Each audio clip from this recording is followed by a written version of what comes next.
Horror कहानियां थी। जाग उठी डायन। राजस्थान के एक छोटे से गांव में रहती थी रुक्मा देवी। उम्र यही कोई 60 साल की होगी उनकी।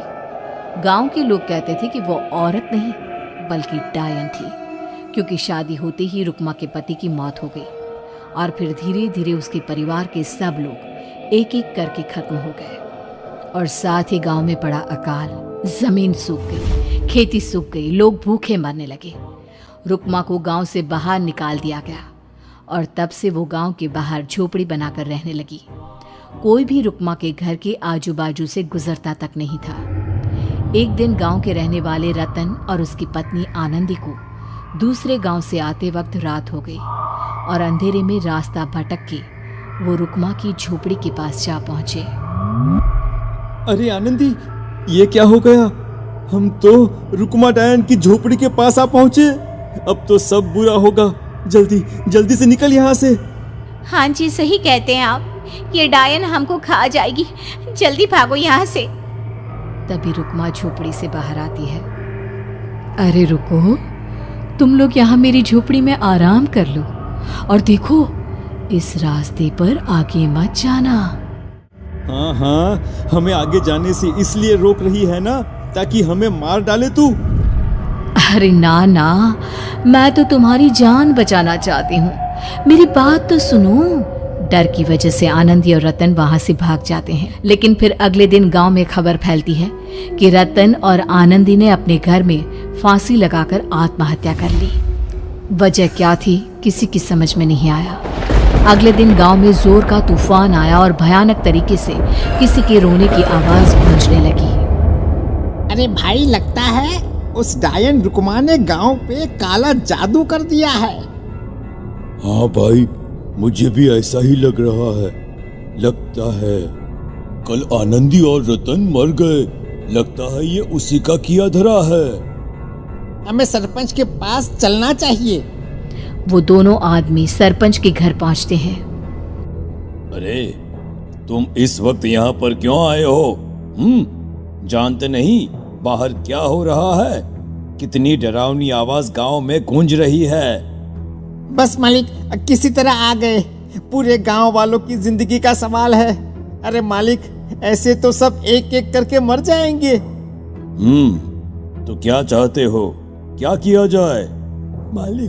मालिक, हमें रुक्मा को मारना होगा। अरे जब तक वो डायन गांव में जिंदा रहेगी तब तक गांव में ये सब होता ही रहेगा। शायद ठीक कह रहे हो तुम लोग, मगर ये काम करेगा कौन? मालिक, अगर आप कहे तो हम दोनों मिलके इस काम को अंजाम दे दे। बस आपको हमें यकीन दिलाना होगा कि हम पकड़े नहीं जाएंगे। ठीक है, लेकिन बाहर जो आतंक का साया है उसमें तुम दोनों रुक्मा तक पहुंचोगे कैसे? हैं? क्या तुम्हें डर नहीं लगता? मालिक, आप उसकी चिंता ना करें। काल भैरव का भभूत है हमारे पास। रुक्मा तक पहुंचकर आसानी से मौत के घाट उतार देंगे उसको। हाँ, मैं भी चलूंगा तुम लोगों के साथ। उस डायन को मरते हुए देखने की बड़ी इच्छा है मुझे। सरपंच उन दोनों लोगों के साथ गांव के बाहर की तरफ चल देता है। गांव में घनघोर काली रात पसरी हुई थी और दिल दहलाने वाली चीख की आवाज माहौल को बेहद खौफनाक बना रही थी।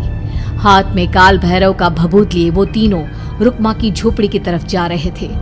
वहां पहुंचने के बाद, ये लो खंजर और पार कर दो इस डायन के कलेजे के अंदर।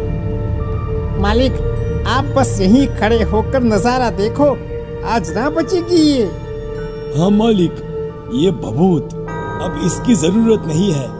मैं इसे यहाँ पेड़ की डाली पे रख देता हूँ। लौटते वक्त हमारी रक्षा करेगा।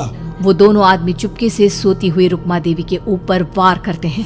एक जोरदार चीख से वो इलाका गूंज उठता है, लेकिन अचानक रुक्मा के शरीर से जो खून बहता है उसका रंग नीला था। ये देखकर वो दोनों आदमी डर से कांपने लगते हैं। अरे अरे अरे अरे, ये क्या?